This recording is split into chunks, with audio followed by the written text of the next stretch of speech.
Ikaze nanone kuri Abidjid Nduba TV. Uyu munsi twaba tuje mu kiganiro gishaka kuvuga ku bijyanye n'amakimbirane aba mu miryango, abantu bagatandukana, ingo zigasenyuka, imiryango yose ugasanga yubakiye ku manunu. Twavuga rero nk'ibintu bitanu bitera ikintu cyitwa ubuharike. Uyu munsi twatoranyijemo ubuharike kubera ko buri mu bintu bya mbere bimeze nabi mu muryango. Harimo kuboneka ibintu by'ubuharike, gatanya, ibintu nk'ibyo ngibyo. Ariko se bituruka ku ki? Bipfa kwizana gusa ukabona wenda hajeho ubuharike? Ese ntibyaba ari ikibazo ku bagabo cyangwa se abagore? Ntawamenya rero, ariko reka dusuzumire hamwe ibintu bitanu nibura bigaragaza ko iyo umuntu wenda asuzugurana mugenzi we babana, rwose kumuharika biba ari ibintu byoroshye. Akenshi na kenshi burya nubwo tuvuga ngo wenda abagabo nibo bakunda guharika, ariko burya n'abagore bashobora guharika mu buryo butandukanye. Ashobora kuba afite nk'undi mugabo babanye, ndetse babanye nk'umugabo n'umugore kandi afite n'umugabo. Mbese ibyo bikaba bimeze nk'uburyo bwakabaye bufatwa nk'aho ari ubuharike, ariko kubera ko tubizi ku bagabo akaba ariho tubibara gusa. Rero mu bintu bitanu bishobora kuza imbere y'ibindi byose mu bijyanye n'umuco w'ubuharike, icya mbere ngiki: gusuzugurana. Buriya abantu basuzugurana nta na rimwe bashobora kumvikana cyangwa se ngo bahurize ku bintu bakora. Ibyo rero biza gukurura imyiryane ihoraho ya hato na hato, rimwe na rimwe bikaba byarangira umuntu abona ko nta nshuti asigaranye cyangwa se uwo babana atamwumva, bikaba byarangira agiye ku ruhande. Icyo gihe rero umugabo ashobora kugenda wenda akubaka urundi rugo, cyangwa se wenda ntanubake urugo ariko yagiye. Ibyo rero gusa kubera ko turi kuvuga ku kijyanye n'ubuharike, akenshi na kenshi umugabo ashobora kugenda akajya mu rundi rugo, akubaka urundi rugo ku ruhande, noneho agakomeza agafata inshingano, ntate rwa rundi kandi nanone ntarubemo neza, akarubamo afite urundi. Icyo gihe rero ayo makimbirane aturuka ku gusuzugurana, kandi bikarangira akuruye ubuharike. Si ibyo gusa rero, reka turebe n'ikindi kintu cya kabiri gishobora kuba cyakurura ubuharike, nk'urugero gucana inyuma. Umuntu akagenda akurikiye wa wundi baryamana cyangwa basambana, bikarangira akomerejeho, bikarangira agizeho urundi rugo. Icyo gihe rero nabyo tubibara ko iyo ari impamvu yumvikana kandi ikomeye ifatika. Gucana inyuma ni ikintu kibi gishobora kuba cyatuma umuryango usenyuka, ndetse ugasenyuka udasenyutse, ugahamaho mu buryo bumeze nko guharika. Wenda akaba afite nk'undi mugore, cyangwa se wenda nk'uko twabivuze, wenda tuti wenda ntabwo ari ibintu bisanzwe bimenyerewe, nta nubwo bigira ubusobanuro bufatitse, ariko n'umugore ashobora kugira wenda nk'undi muntu baba babanye. Icyo gihe urumva nawe yaba ari nk'ubuharike, nuko gusa wenda batabivuga, ariko byashoboka. Rero ku bagabo ho, iyo avuye mu rugo akagenda wenda yaciye inyuma umugore we, akagenda agenda gutyo gusa, bikazarangira ahagize umuryango, ubwo nabwo bukaba ari ubundi aharitse umugore we. Ubwo mbese akaba afite abagore babiri. Reka tuvuge ku kintu cya gatatu nanone gishobora kuba cyaba kimwe mu bigaragara neza ko cyakurura ubuharike. Hari amakimbirane n'intonganya bihoraho. Umuntu agashihura undi, umuntu ugahora atongana n'undi, agasuzugurana ku buryo amubwira nabi, ntatuma atuza. Mbese bagahora baryana, bafitanye amakimbirane n'imyiryane n'intonganya bihoraho bya buri gihe. Mbese ntihagire ubasha kubona umwanya wo kwitekerezaho.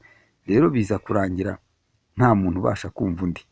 Uwagira ikibazo ntiyakibwira mugenzi we, cyangwa se ngo abone uwo atakira. Bityo buri wese agatangira kwirwanaho ashaka aho yakura amahoro. Ibyo bigatuma urugo rusenyuka, kandi rugasenyuka mu buryo umwe ashobora no kudomoka akajya ku ruhande, akubakayo urundi rugo, zikaba ingo ebyiri. Noneho akareba guta abana, umwe muri bo akareba guta abana, bikaba ngombwa ko hose hahama, kugira ngo nyine agumize akavaringe rwa rugo rundi narwo ruhameho. Ndetse ba bana niba ari umuntu bakunze, agumize inshingano, ariko kubera ko hagati yabo haba hari amakimbirane n'intonganya bihoraho, aba yarabihaze, urugo ruba rwaramunaniye muri ubwo buryo. Ibi rero ni ibintu bibi cyane bishobora gukurura ubuharike, kuko umuntu mutongana, umuntu muhora mu makimbirane, ntabwo wakwishimira kubana nawe. Wumva ko uri gushaka, ugenda wumva ko uri gushaka amahoro ku rundi ruhande, ariko nyine bikarangira bibaye ubuharike. Mbere ko rero tuza kureberana hamweho n'ingaruka biteza, ariko reka dukomeze tureba ku kintu cya kane. Hari ukubyara abana udashoboye kurera. Buriya kubyara abana udashoboye kurera ni ikibazo gikomeye cyane gishobora gukurura ubuharike, kuko akenshi na kenshi wa mugabo cyangwa se umwe muri bo azabona adashoboye kurera abana, agende ajya gushaka aho bishoboka, cyane cyane ko abantu babanye bari mu makimbirane, hari ibintu bitaboneka, abana benda batabona amakaye, ntibabone minerivare, ntibabone ibyo kurya, ibyo kwambara se, ugasanga babayeho nabi, noneho bikaba byaba ngombwa ko umwe muri bo avamo akajya ku ruhande. Yaba ari umugabo wenda akagenda agashaka urundi rugo wenda yumva bishoboka, handi hari amakimbirane bahora bashiburana kubera ko barabyaye abana benshi, ibibazo bidashira kandi byabananiye gukemura, bikaba byatuma ajya ku ruhande agashaka nk'undi mugore, yumva ko wenda aho azabona uburenganzira kandi akabona n'ibyishimo. Reka rero dukomeze turebera hamwe ikintu cya gatanu gishobora gutuma habaho ibintu by'ubuharike: imitungo. Buriya mushobora gushakana umwe yarizeyeho imitungo undi, byakwanga akagenda akurikiye imitungo, cyangwa se akagenda agiye kuyishaka. Mbese wenda nk'urugero, akabona nk'umugore ufite imitungo, akagenda akamwinjira akamushaka, bakabana, bikarangira agize urundi rugo rwa kabiri. Rero bibaho ko abantu bashobora kuba bakurikira imitungo, bikarangira habayeho rwose guharikwa mu buryo butateganyijwe, cyangwa se butari ngombwa, budakwiriye. Rero iki kintu cyo guharika nacyo ubona ko ari ikintu gisa naho cyabaye ikintu cy'ikibazo gikomeye, cyane cyane mu Rwanda no mu mahanga hose, nta hantu kitari. Mu bihugu bya Afurika henshi, cyangwa se no mu mahanga hamwe na hamwe hakiri imico yo guharikwa, hari aho biba bikiri, ariko nyine ibyo bintu ubona ko ari ibintu bigikomeje kandi bitarabonerwa neza igisubizo, bitanavugwaho rumwe mu bantu muri sosiyete. Bamwe bavuga ko abagore aba ari benshi, wenda byaba ngombwa ko umwuga bashatse benshi, ariko si cyo gisubizo. Wenda none ukibaza sosiyete, abagore baramutse babaye benshi bashakwa nande? Bariya abagabo babashatse batarabashatse, ese byagenda bite? Mbese ni ikibazo cy'ingutu udashobora gupfa kubona igisubizo mu buryo bukoroheye.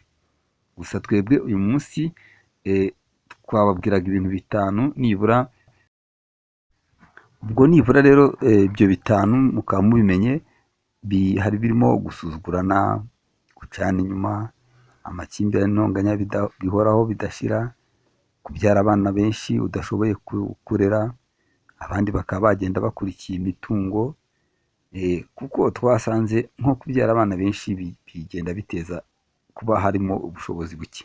Noneho ba bantu bafite ubushobozi buke bahora batongana, baryana, bafite imijinya, babanye nabi, nta byishimo biboneka mu muryango, bikaba byatuma umwe ajya ku ruhande rero akavamo, avuga ati ndarwana n'iki, ugasanga bivuyemo yibagiwe n'inshingano ze.